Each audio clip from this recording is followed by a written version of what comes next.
Hello and thanks for joining us from our studios in Israel. Coming up in today's newscast, the Israel-US ambassador meets with the new Trump administration, the Prime Minister defends his purchase of German submarines, and Jerusalem gets listed as the poorest city in the country. I'm Poorest here with the latest news in Israel.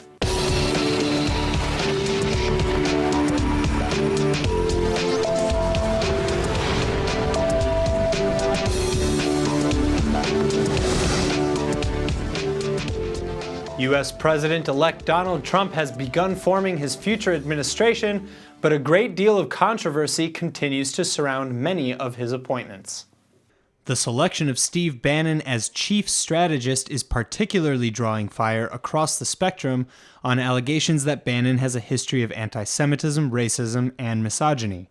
He's been criticized by Democrats, civil rights organizations, and even some Republicans. Among other things, they allege that while he was the head of Breitbart News, he turned its website into an alternative right forum associated with white supremacists and anti-Semites.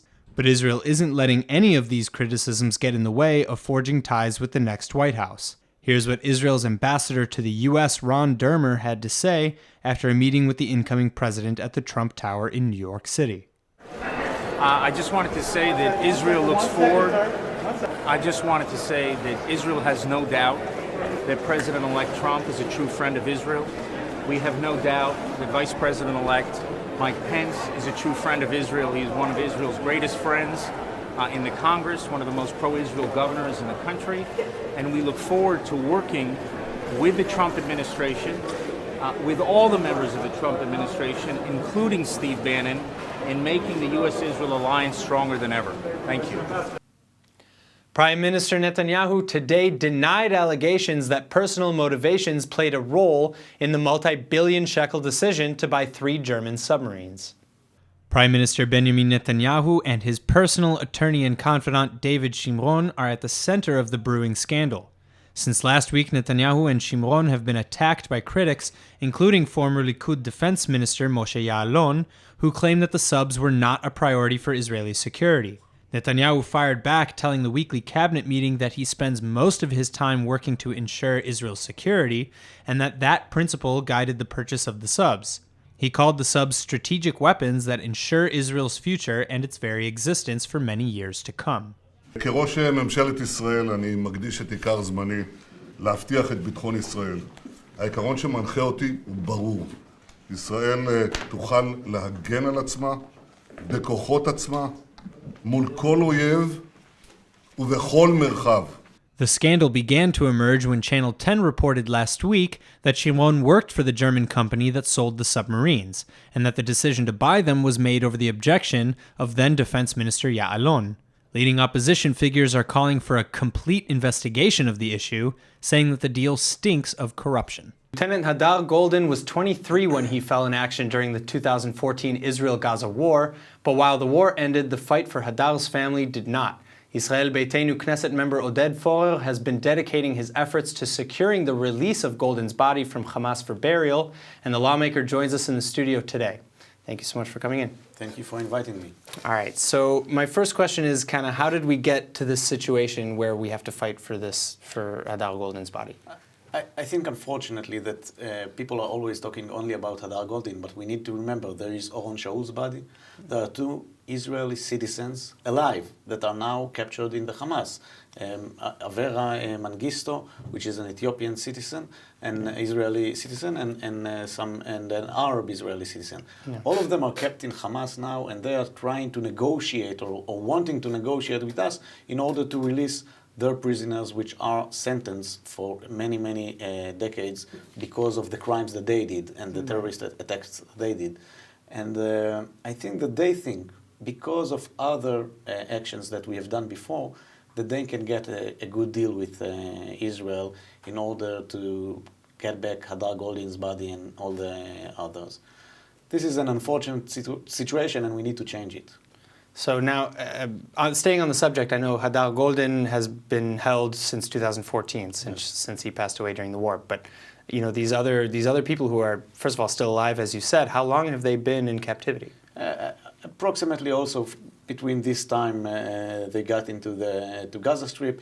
The citizen that got to Gaza Strip got there alone. It's a sad story. We don't need to talk about it, but still, there are Israeli citizens which are captured now in Hamas under captivity, and we need to get them out of there. We need to get them and bring them back home. So what is your plan that you're proposing to do that? I think that first of all we need to make a different deal with the terrorists that we are now have them in our prisons. Because when I looked at the terms that the Arab terrorist citizens or Arab terrorists which are now in prison in Israel, they got good terms. They have TV, they have a party over there, they can vote for themselves and to choose their speaker, and many other terms that I don't know if the people that are captured in Hamas have even a little bit of those terms. We need to make their terms in the Israeli prison much tougher.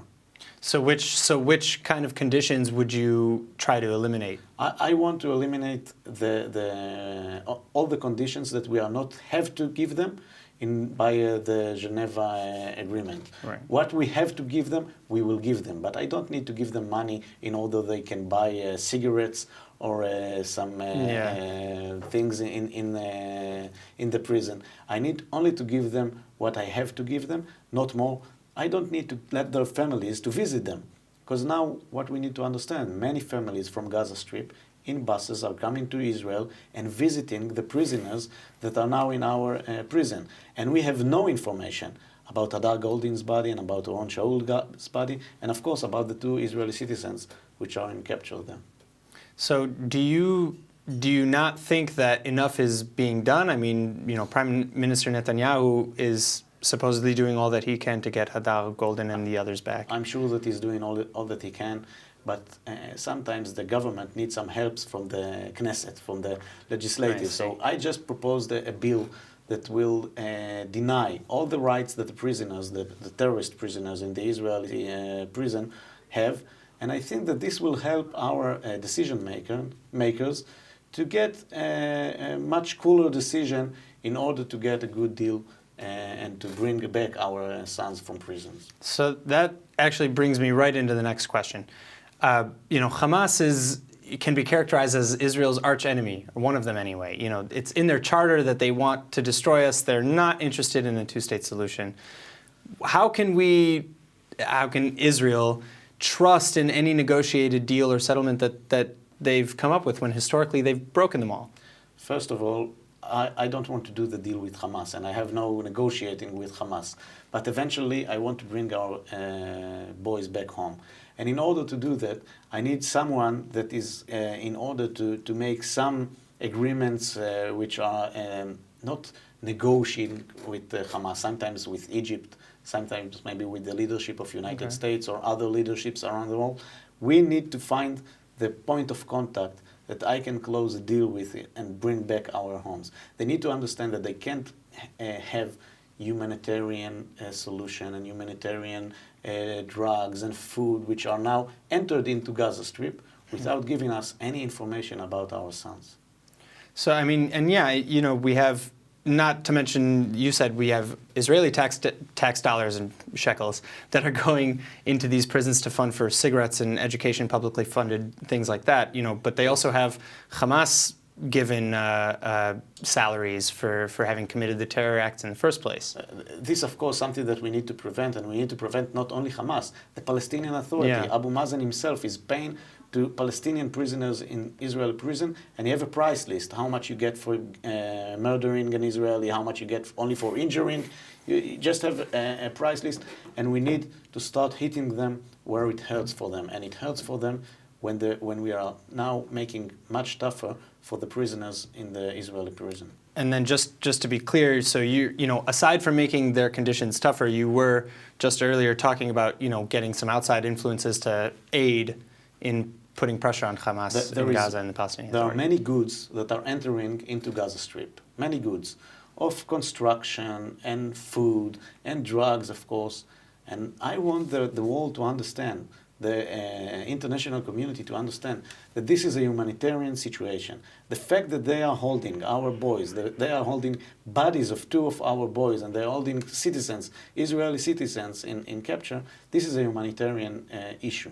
And as much as they are worrying about us to bring them drugs and food and humanitarian aid, we need them to take care of our humanitarian needs, and this is one of humanitarian important needs. So what do you say to the fact that, on average, the Palestinians are, first of all, 3-4 generations off are receiving refugee status, as well as, per capita, way more foreign aid than anyone else on earth? I think that this situation that the UN actually decides on is one of the effects that making it tougher to get to a deal and to a solution of this conflict. Because all the time, they know that the international community will give them help, and will give them help for 3 or 4 generations, which is nothing, which is no close even to what other refugees are getting around the world. You can't have refugees for 3 or 4 generations, because if they are there for 4 generations, they are not refugees anymore. Right. So I think that we need to say, and put a border over here and say, stop now. You want humanitarian help for Gaza Strip, we need humanitarian help for our boys. Okay. So I would like to change topics a little bit now. Recently, we had the Israeli State Comptroller release a report about the alleged mishandling of information regarding the tunnels during the 2014 war, where Hadar Goldin was taken.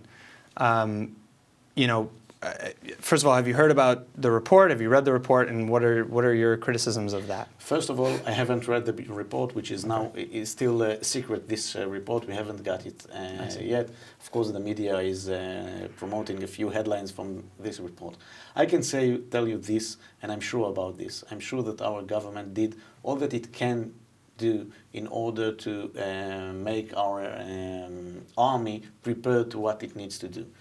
Of course, I think, and we thought that also during the war, that this war against Hamas was taking too long. And unfortunately, we didn't get the right decision, which was the decision to get into Gaza Strip and to stop Hamas ruling in the Gaza Strip.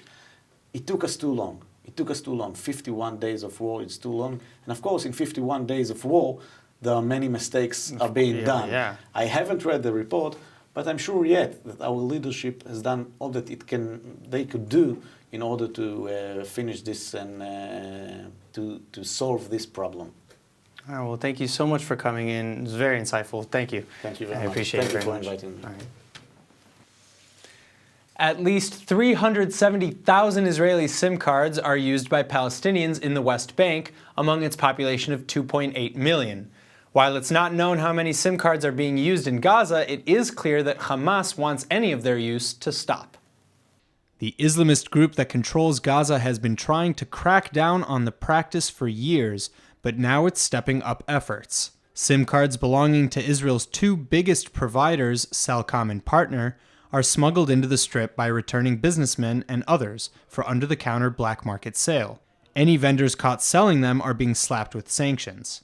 تسعى وزارة الاتصالات وتكنولوجيا المعلومات إلى حماية الشركات الوطنية العاملة في مجال الاتصالات وتكنولوجيا المعلومات، وكذلك حماية المواطن الفلسطيني من خلال تقديم أفضل الخدمات بأعلى جودة وبأقل الأسعار. ومن هنا جاء سعي وزارة الاتصالات وتكنولوجيا المعلومات إلى منع تداول أو بيع الشرائح الإسرائيلية، لأنها تشكل منافسة غير شرعية للشركات الوطنية وتؤثر سلبا على الاقتصاد الوطني الفلسطيني، وتقدم خدمات غير مضمونة وغير آمنة للمواطن الفلسطيني يتفاجأ بعد استخدامها بسوء خدمتها وعدم موائمتها لاستخداماته.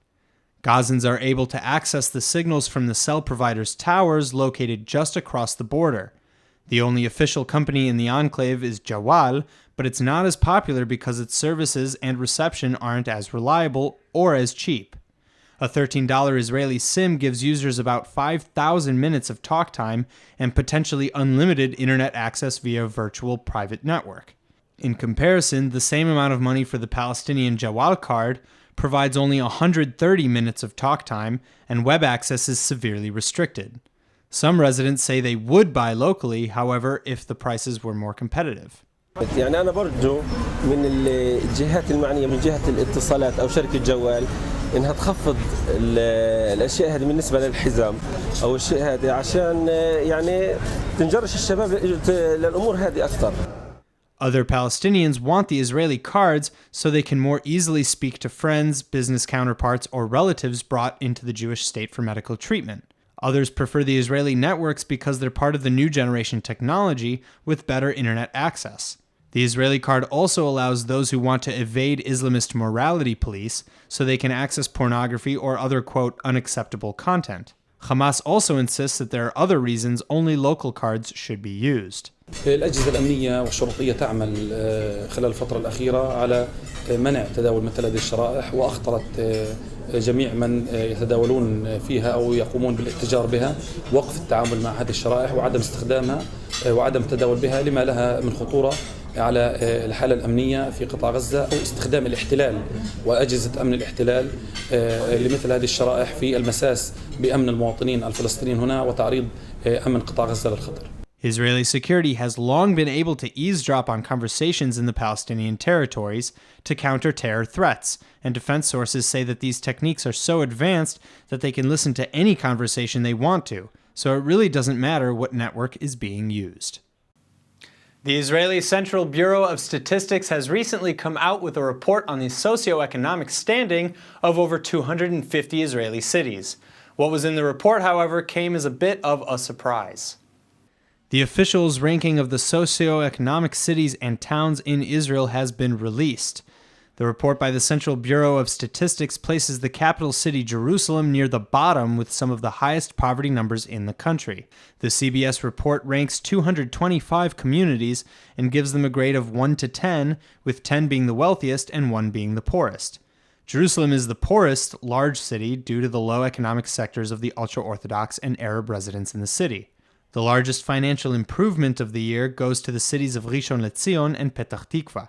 Tel Aviv scored an impressive 8, and Haifa was close behind with a 7.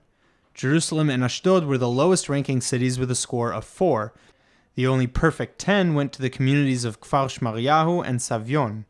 Communities getting 9 were Shocham, Ramat HaSharon, Har Adar, Kochav Yair, Kfar Vradim, Meitar, and Omer.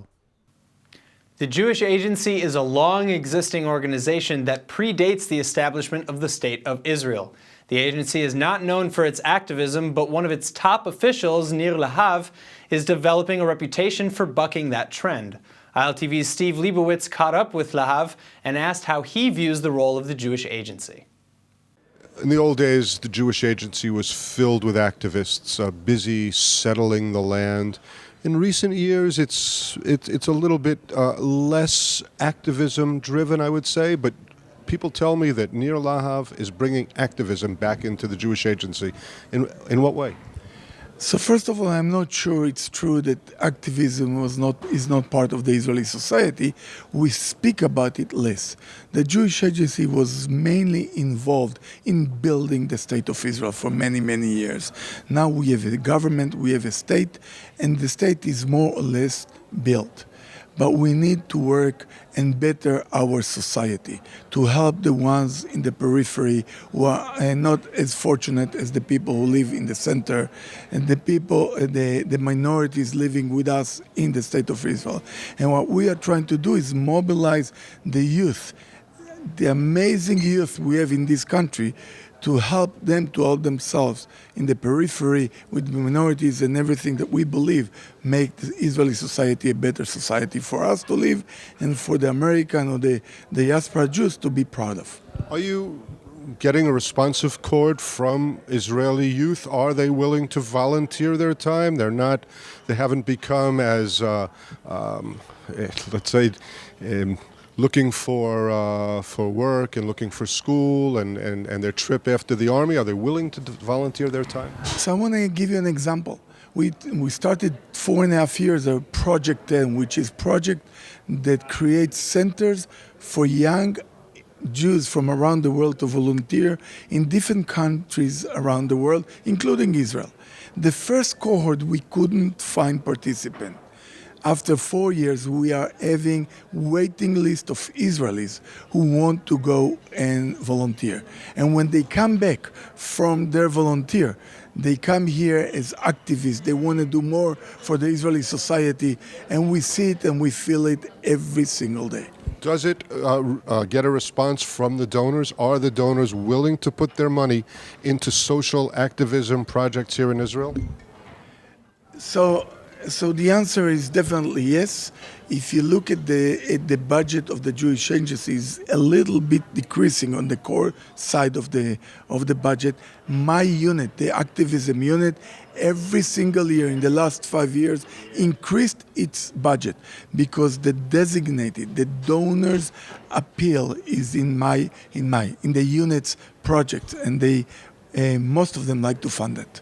So you're expecting that in years to come there will be even more? I mean, up until now, the government, everyone says, doesn't put enough money into social projects. A lot of volunteer organizations do it. Is that the trend, and is the Jewish Agency taking a major part in that?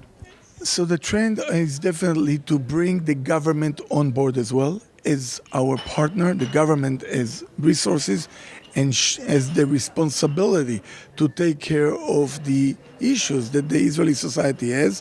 We would like to see ourselves as the major player together with the government to improve the Israeli society for us and, again, for the diaspora Jews. Nir Lahav, thanks so much for being with us at ILTV. You're welcome. The world has lost another hero. Ruth Gruber, a humanitarian and journalist who saved the lives of 1,000 Jewish refugees and also snapped some of the most iconic photographs in history, has passed away. Gruber insisted on participating in a secret mission to save the refugees after seeing a report while working at the U.S. Office of the Interior in 1944. She then spearheaded what became Washington's only attempt to shelter European Jews during the Holocaust. Throughout the voyage to Europe, the Army transport ship she was on was continuously hunted by Nazi seaplanes and U-boats. Interviews she held with the refugees were later turned into a book called Haven. Because Congress refused to lift the quota on Jewish immigration, President Franklin Roosevelt issued an executive order allowing them to stay in New York as his, quote, guests. Gruber lobbied to keep them in America until the end of the war, and they were eventually granted citizenship. Gruber then became a photojournalist and was among the first to board the Exodus ship of Holocaust survivors in 1947 as it arrived in pre-state Israel. She also reported on the rescue of Jews from Yemen in the 1950s and Ethiopia in the mid-1980s. Gruber said she always sought to capture what she witnessed with both honesty and compassion. She was honored with awards from many organizations, including the Simon Wiesenthal Center's Museum of Tolerance. The trailblazer died in her Manhattan home at the age of 105 and is survived by a son and daughter. Some leading sports pundits say that the Maccabi Tel Aviv victory over Russian champs Red Army Moscow in 1977 ranks as one of the greatest sports upsets of all time. The 1977 victory set up Maccabi to capture the European Championship and put tiny Israel on the world sports map. Now the story of that victory has come to the big screen in the film On the Map, produced by Nancy Spielberg and directed by Dan Menken. The film opens this week in Hollywood. Here's a taste.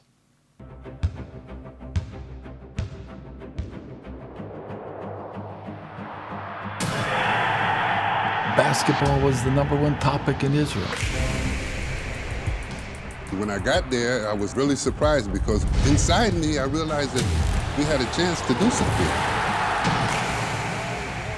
Maccabi Tel Aviv playing for the European Cup Championship? Are you kidding me? Who are these guys? It wasn't that long after the war. The country was starving for something that lifted the country. Moshe Dayan was the most recognizable face in the world except for Muhammad Ali. He was at every one of our games and shaking our hands, and afterwards the battle begins. Moshe Dayan coming to shake the other team's hand is an intimidation. For the Russian team, they knew that they had the best team in Europe that beat the American team in the Olympics. Red Army Moscow had all of the great players from the national team. Maccabi carried the hopes of a nation.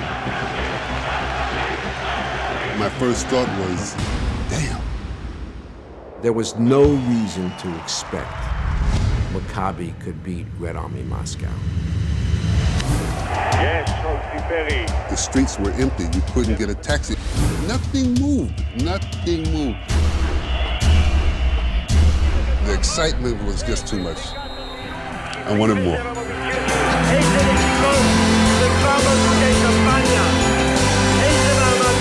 There are some things that are more important than sport. It is easily one of the greatest sporting accomplishments ever. All that excitement, all that pride, it just came out of my heart.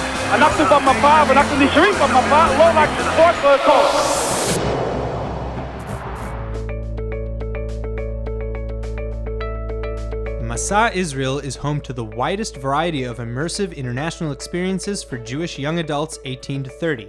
Find the right study abroad internship, service learning, or Jewish studies program to help you grow as a person, a professional, and a leader, while also developing a robust global professional network that includes Israelis and Jews from around the world. And now for our Hebrew word of the day. Today's word is shaliach, meaning emissary or courier, but in Israel and of course in Hebrew, there's way more to the word than that. A shaliach has a very important role in Israel. Sure, a shaliach can just be the guy delivering your late night pizza fix, but a shaliach can also be your best chance to come to Israel on an extended program. A shaliach helped me and countless others go through the process and paperwork of making aliyah, for example. A shaliach tzibur connects the congregation to their synagogue, and a shaliach can even refer to the information delivery systems within the cells of your body. Just remember that a shaliach is typically a representative, so if you don't like what you hear, don't shoot the shaliach. Let's go ahead and take a look at the weather forecast. ILTV's weather forecast is sponsored by Adopt a Savta, taking care of Israel's lonely Holocaust survivors. Tonight starts off the week with windy but warm weather with a low of 68 or 20 degrees Celsius. Expect tomorrow to remain unseasonably warm as the high sits around 80 or 27 degrees Celsius. All right, everybody, that's it for today's news. Today's exchange rate is 3.89 shekels to the American dollar. Remember to sign up for our daily newsletter at iltv.tv. Thanks for watching and see you tonight.